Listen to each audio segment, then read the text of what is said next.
Well, hey guys, welcome into Hot Sheet. Yeah, you may not recognize me. I'm pinch hitting. My name's Kelsey Wingert-Linch alongside JJ Cooper and Carlos Collazo. You know them very, very well.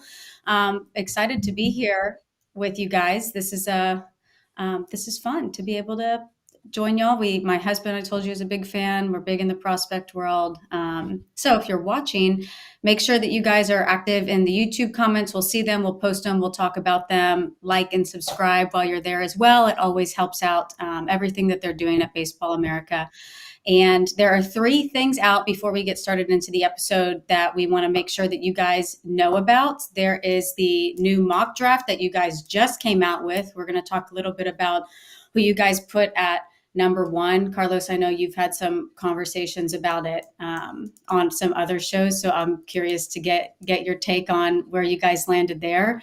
You have this week's prospect hot sheet and the SEC power rankings coming out tomorrow. You just released the top 25 and new number 1. We'll get into that as well. So guys, lots to cover today from all different levels. So let's go ahead and hit the first move.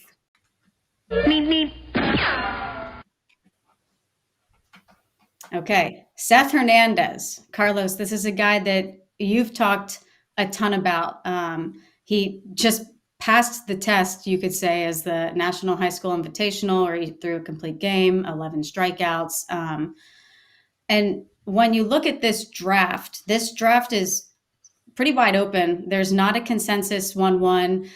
We haven't seen a high school right-handed pitcher go first overall ever. But curious to see, after the body of work we've seen this season, and then with what Seth was able to do on such a big stage, kind of where that solidified him for you. Yeah, it was a very big test. There were a ton of scouts to watch him at the National High School Invitational last week, USA Baseball's big high school tournament that is always loaded with prospects. As you said, he threw a complete game, 11 punch-outs, 1 walk. He sat 99 miles per hour, 94, 98, and touched 99 in his final frame. So I think that we do have a real opportunity to see the first high school right-handed pitcher ever go 1-1 in this draft, because Seth Hernandez is such an outlier talent at the demographic, and because we also have a draft class that is very muddled at the top. I think teams in a vacuum would love to have college hitters that offer both upside, safety, and proximity. This year, it doesn't look like we have those sort of profiles at the top. And so, at least for my money, I think Seth Hernandez has the most pure upside in the class. In our latest mock draft that just came out today, Monday morning, I have Seth Hernandez 1-1 to the Nationals. I do not think it is a situation where he is like the obvious favorite at this point. I think if you talk with teams around the industry, teams picking inside the top 10, the Nationals at the very top, they will tell you it is wide open. There are a lot of players being considered. But I think Seth Hernandez has made as much of a statement, and as he has momentum behind him after this outing, if that makes sense. He has all the tools that fit at 1-1 in this year's class. And with no one really running away with it on the college side, he's as well positioned as we've seen from a high school right-handed pitcher in years. And JJ, with where the Nationals are at in their current rebuild, I don't even know if you call it much of a rebuild anymore. This is a team that has a lot of talent up in the big leagues, but do you think that they can be patient enough to give Seth the time that he would need to develop? Do you think that's the one thing that could hinder them from taking him 1-1, outside of us not seeing high school right-handed pitchers go at that spot? It's a reasonable thing to wonder, because as much as we may look at where Seth Hernandez is now, and you could say, hey, in some ways, if you compare him to the college pitchers in this class, he might be as ready in some ways. Like if you look at the quality of his fastball, you look at the quality of his secondaries, especially that changeup, and he's got a pretty good breaking ball too. You could say that you don't have to project them a lot. But that being said, like we're looking at Hunter Greene right now. Hunter Greene has been one of the best pitchers in baseball so far this year. Hunter Greene had a great season last year. Hunter Greene was a 2017 draftee. And by the way, he also threw 100. He also was an athletic shortstop, right-handed pitcher. So it is reasonable to say that a lot of these times, even if you hit on a high school pitcher at the top of the draft, you're going to have to wait a little while, right? And so that is true. But I do think that if you're the Nationals, you kind of evaluate it on the talent, but part of that equation can be a little bit how, you get a little bit of a proximity bonus, right? Like when in an era where we're seeing, draftees, first rounders from last year already in the big leagues, when you're seeing other guys like Nick Kurtz who are knocking on the door, when you see Paul Skeens, who pretty much stepped to the front of the Pirates rotation less than a year after he was drafted. If you take a high school pitcher 1-1, you have to be thinking that you're probably talking at minimum, probably more of a 4 or 5 year timetable. Some guys can really exceed that, but it doesn't happen very often. And realistically, if you said 7 years, that's kind of been in a lot of cases for very successful high school pitchers taken in the first round. It's about that year 6, year 7 that everything seems to click for them. Yeah. Hunter Greene debuting in 2022, and it wasn't really until last year we saw him reach that potential that we assumed he could get to. But we also had this conversation earlier when we met, and Carlos, I'm curious to get your take on it. If Seth was Steven Strasburg, the Nationals would do that again, right? 100%. And if Seth was Steven Strasburg, I don't think there would be a whole lot of discussion about the uncertainty at the top of the draft. Steven Strasburg was a very clear, unanimous number one prospect. I think the fact that he did it in college just took away a little bit of the risk that's associated with high school players in general and high school pitchers in particular. The Nationals have had a few really nice years picking at the top where they really didn't have to think too much. Steven Strasburg, Bryce Harper, even Dylan Cruz in 2023 when they weren't picking in the one hole. This year, they're going to have a lot more debates on who is the top player in the class. But I think to your point, it is very difficult to find a top of the rotation frontline starting pitcher.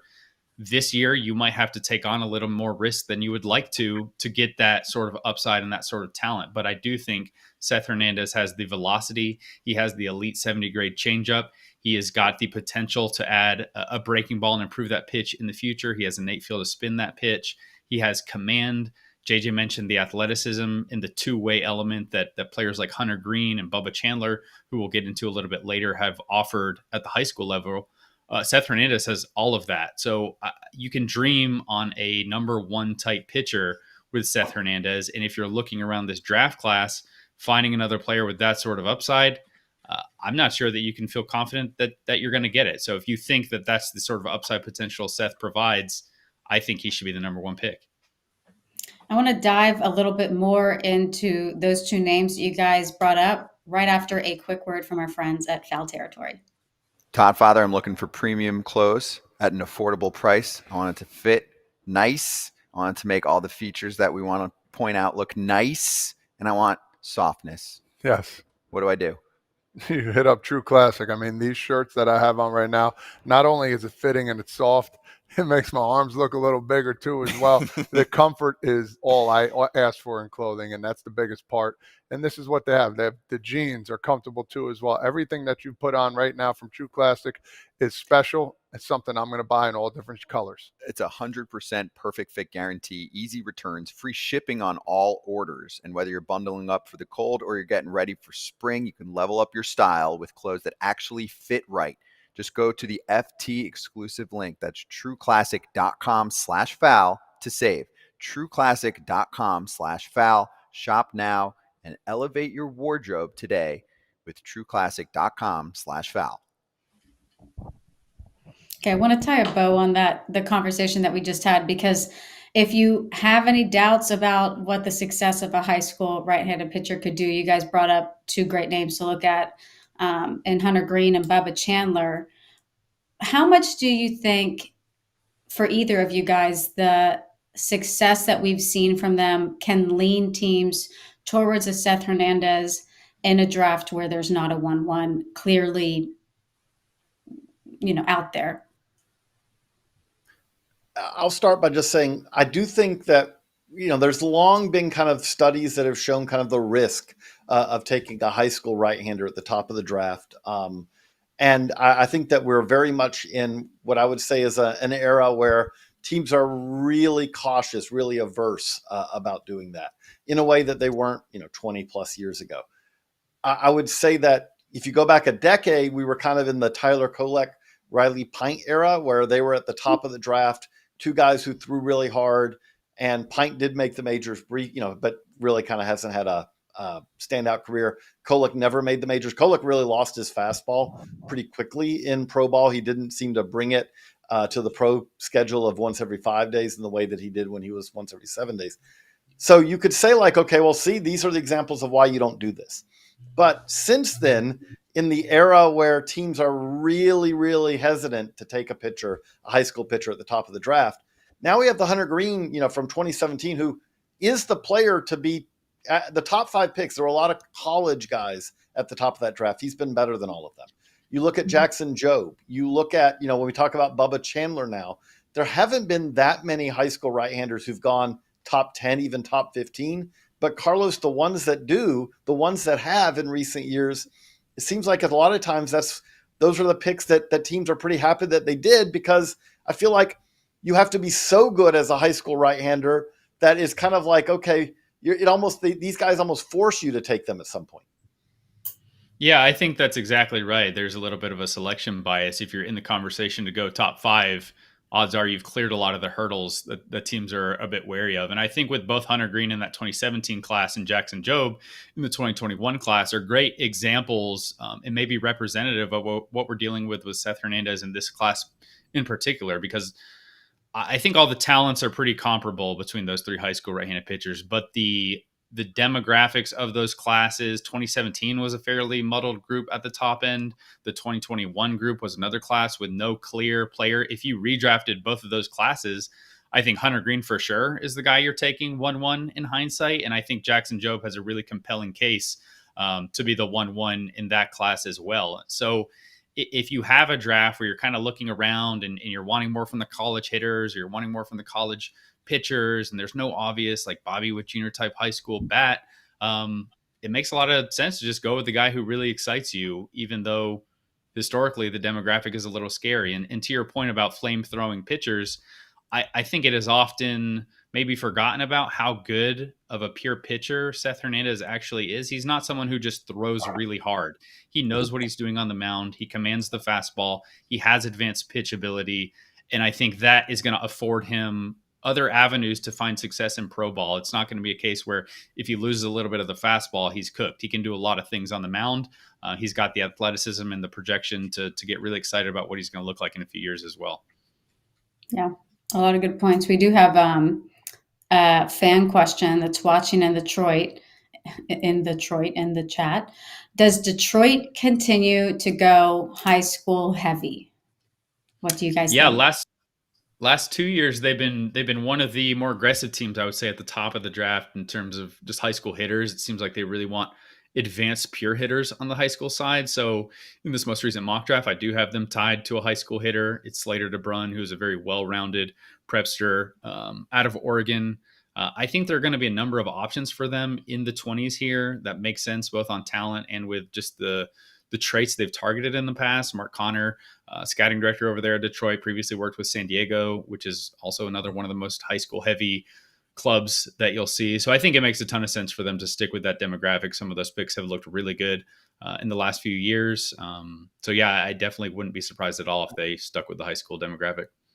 I would just say that with them, the one thing to watch for is they're almost always going to look at pure hit tools. Like if they're going to take a position player, they consistently like guys who are pure hitters, and that's really worked out well with them. Not just with the Max Clarks, but you look at Kevin McGonigal, you look back at the Colt Keefs and all. Like it's something where they're a little bit more willing to take. I feel like a lot of times a little bit of risk on what the ultimate position fit is going to be.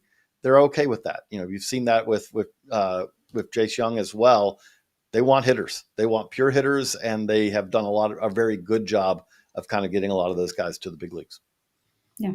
Well, thank you for that fan question. Remember, if you just keep interacting with us in the comments in here, and we'll be able to get to those as they come. But it's time for our player to watch, presented by FanDuel Sports Network, a name that we've already brought up, a name that you guys have brought up a ton and that you will continue to bring up because we're bound to see him soon, is Bubba Chandler. And you guys have mentioned this. It's not a question of if, it's a question of when. This is a guy who hit 101.5 miles per hour yesterday, the fastest pitch thrown in Major League Baseball and AAA this season by a starting pitcher. He's sitting 98, 99. We've continued to see that velocity rise the past couple of years. And some other numbers that stand out about his start yesterday: 71% strikes. He induced a 46% whiff rate on his four-seam fastball. What more does Bubba Chandler have to do to get the call from the Pirates, who aren't going out there and lighting the world on fire right now and have had some injuries in their rotation? The main thing is to build up the pitch counts a little bit. They've been very cautious with him so far. He's yet to throw more than 61 pitches in any of his first three starts. So, and let's just say, like when we're talking about he's thrown as hard as Hunter Greene. Now, he did do that 101.5 in the fourth, so I don't want to make it sound like he went out in the first, blew it out, and then the velo dropped off. He was throwing hard in the entirety of his start yesterday. But the one thing that you could say is he's got to get stretched out a little bit. He's not there on that yet. But what I love about this, and Carlos, I want to hear more from you, because you were kind of there watching the rise of Bubba, in the high school ranks and the draft and all. But he was a guy who was like 93, 94, touching a 7 in high school, and then that next year it's like, okay, that velo went up a little bit more, and now you see him kind of getting that 7 a little bit more. 2023, he's touching a 7, but he's doing it a little bit more consistently. And then you get to 2024, and it's like, okay, here's now you're going to see a 99, every now and then. But that's kind of where he maxed out. And here now he's sitting 98, 99 so far this year. And we've gotten 100s, 101s out of him as well. It's like just been that very steady, continual improvement to truly top of the top tier velocity to go with. Again, the fastball is not just velo, it's movement, it's location. It's a lot of things that he's doing very well right now. Yeah, the fastball seems like almost ideal in terms of the shape that analysts are really chasing. But looking back at Bubba Chandler's development, I think it's so interesting to think of him as a high school player. He was a multi-sport, multi-position athlete. He played shortstop and pitcher. He was a legitimate shortstop prospect at the pro ranks. He was committed to Clemson for both baseball and football. Really talented football player as well. And I think just being patient with these players and looking at what they do now and what they do well, in this sort of physical tools they have that are going to allow them to improve. Bubba Chandler flashed really exciting fastball velocity in high school. He flashed a high spin breaking ball. The command and the consistency of that breaking ball were not always there in high school. His changeup was fairly raw at the time, but you could see how easy he did it on the mound. The delivery was loose and free. He had tons of arm speed. And then as he's focused more on pitching only, not worrying about football, not worrying about hitting, he has made strides seemingly year over year. The control has gotten better. His command and feel to land the slider and have that be a more effective pitch. I think actually in high school it was more of a curveball most of the time that he was throwing, but developing that pitch, landing it more consistently, showing the changeup a bit more frequently as a real legitimate secondary offering last season. Now the fastball velocity is jumping even more. I mean, he checks pretty much all the boxes you're looking for. The control has improved year over year. It was pretty erratic and scattered early on in his career, and now that is coming together as well. So when teams want to dream on these multi-sport, multi-positional athletes, Bubba Chandler is what they're hoping they get. Yeah, that stuff just continues to get better and better for him. And there was the text message that he sent to Paul Skeens. Did y'all see that when Paul Skeens was named the opening day starter? And he shot a text to him saying, he said, it's going to be tough next year when you're starting game 2, isn't it? I love it. That's great. So there's no lack of confidence there. So really good conversation, really good stuff on Bubba Chandler. And you guys can now stream live MLB games through FanDuel Sports Network. If you use the promo code Baseball30, that's Baseball30, you can start it off with a 30-day extended free trial at FanDuelSportsNetwork.com/packages. Those teams include the Atlanta Braves, Detroit Tigers, Kansas City Royals, Los Angeles Angels, Marlins, Brewers, Cardinals, Rays, and the Reds when we're talking about Hunter Greene. Hey, that expires on May 2nd of this year. It's $19.99 per month after your free trial. You can cancel during the free trial to avoid charges. Eligibility restrictions apply. Visit FanDuelSportsNetwork.com for details. So, Carlos, thank you so much for all the insight on the mock draft. Make sure you guys go check that out, and Bubba Chandler. And I know that we'll see you here soon. But right now, we got to go back to school.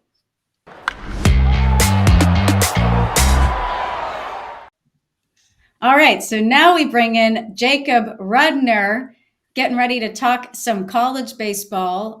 There is plenty to talk about in that college baseball world. Starting out, we just talked about the mock draft. There is a number one there that we just discussed. And now let's talk about the new number one in the college top 25. They made their way up all the way from number 2. And that's Texas.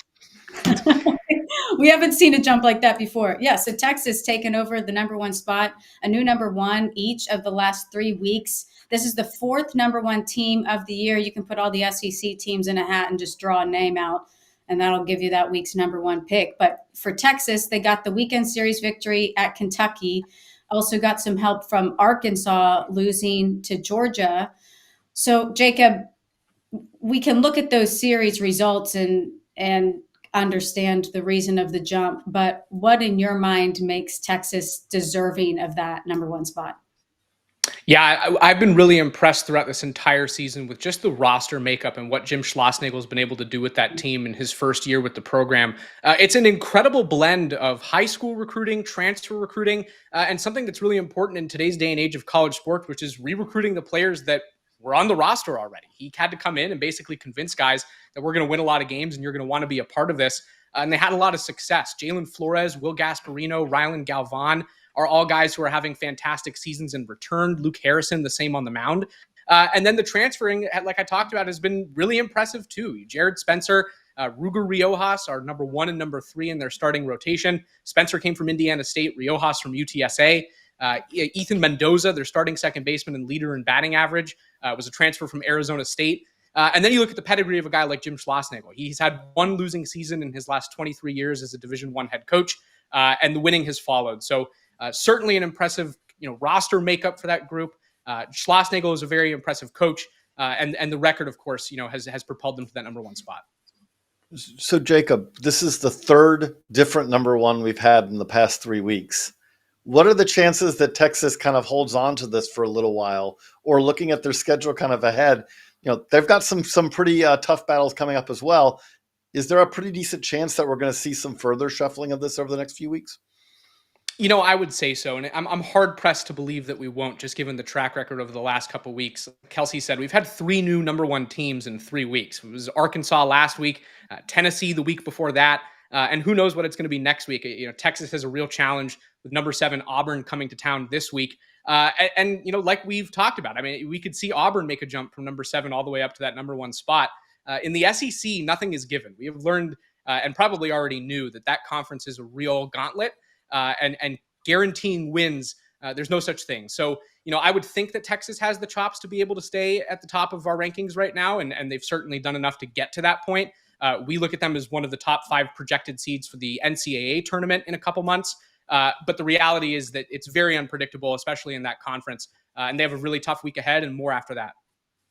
Yeah, Auburn coming up next. That's going to be a big test, like you just said. So talking about Jim Schlossnagle, let's talk about his former team in Texas A&M.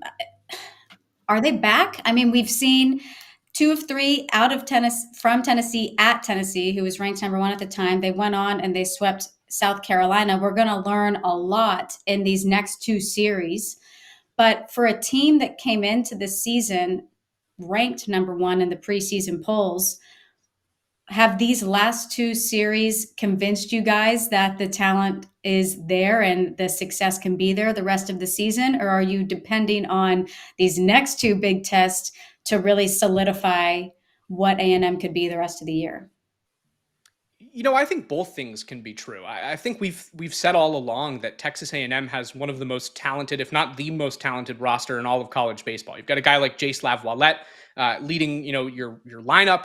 They have a starting rotation of all draft guys. Ryan Prager, Justin Lampkin, Miles Patton have all impressed so far this season. It hasn't necessarily been the easiest go for them in the last couple weeks, but they continue to win games. But I do still think that we need to see more. I mean, they have a series against the former number 1 Arkansas this week, where I think we're going to learn a lot. But, the numbers look really good right now. They started out the season 10-9 and fell out of the top 25 after week 5, which was one of the worst starts by a preseason number 1, really this century and dating back to about 1999 when USC had a tough go after opening the season as number 1. Since then, things have looked a lot better, though. 10-6, over their last 16 games, 7-3 over their last 10. They're very importantly up to number 49 in RPI and 18th in total home runs on the season. They're just outside the top 50 in scoring offense. So, I think that we're seeing signs that they could be breaking out of that early season slump. Coaching change and all the movement that they've had around that program could certainly be a factor. And perhaps now they're just shaking the rust off. And I think that we could eventually see Texas A&M reach the postseason. They're 6-9 right now in the SEC. 13 wins is kind of the generally accepted threshold to get into the NCAA tournament. And I do think that Texas A&M has what it takes to get there. It will not be easy. They have a series at Arkansas, like I said, at Texas, home versus LSU, home versus Missouri, and at Georgia. I just named 4 teams that have at some point been ranked inside our top 5. So the test is real, but I think it's a really good team with a lot of talent. But I do want to also bring up with that you have a story up today at baseballamerica.com that kind of lays out that the SEC is trying to make the case, hey, okay, 13, great. Yeah, if someone gets 13 wins in the SEC, absolutely they should be in. But the SEC is kind of using basketball to kind of make the case that maybe it shouldn't be that, that hard. Like conference losses shouldn't count the same way. Is that kind of the case that's starting to be laid out there? Yeah, I certainly think so. I mean, I spoke with an SEC official who has conversations regularly with coaches, and he was saying that they're hopeful that March Madness set a really good precedent for their baseball programs. 14 of the 16 teams reached that field. They think that there should be similar results on the baseball side, too. They have a lot of really talented teams. And like I was told, there's kind of a cannibalization issue in the SEC where you have good teams beating up on good teams, and somebody has to lose the game. So, when you have these top 25 teams constantly facing each other, the results are going to be messy. There will be teams that make the postseason that have under 500 conference records. But we saw just last year that really isn't indicative of where teams stake out in the national scene. Florida made the NCAA tournament at 13-17 overall in conference and just 2 games above 500 overall, which is barely even legally able to get into the tournament. And they went all the way to Omaha. So the SEC harbors a lot of great teams. And I think that certainly, this could be another year where we have some squads that don't have the shiniest overall or conference records, but are talented enough to do a lot of damage in the postseason. You can stream live MLB games through the FanDuel Sports Network. And if you use promo code BASEBALL30, you can start it off with a 30-day extended free trial at FanDuelSportsNetwork.com/packages. You can see teams including the Tigers, the Braves, the Royals, the Angels, the Marlins, the Brewers, the Cardinals, the Rays, and the Reds. Offer expires 5/2/25, $19.99 a month after the free trial. Cancel during your free trial to avoid any charges. Eligibility restrictions apply. Visit FanDuelSportsNetwork.com for details. Great conversations today. There were so many different levels of baseball to cover. That was super fun. Thank you guys so much for letting me join you today. And make sure if you guys are watching live or watching after this has aired, make sure you like and share the video and subscribe to Baseball America, one of the best areas that you can get any baseball information. And make sure you check out all of our prospect coverage on the Baseball America YouTube channel, the BA website, and of course on the Foul Territory YouTube channel as well. So guys, thank you so much for the great conversation today. And thank you so much for having me. We'll see you guys next week. Thank you, Kelsey.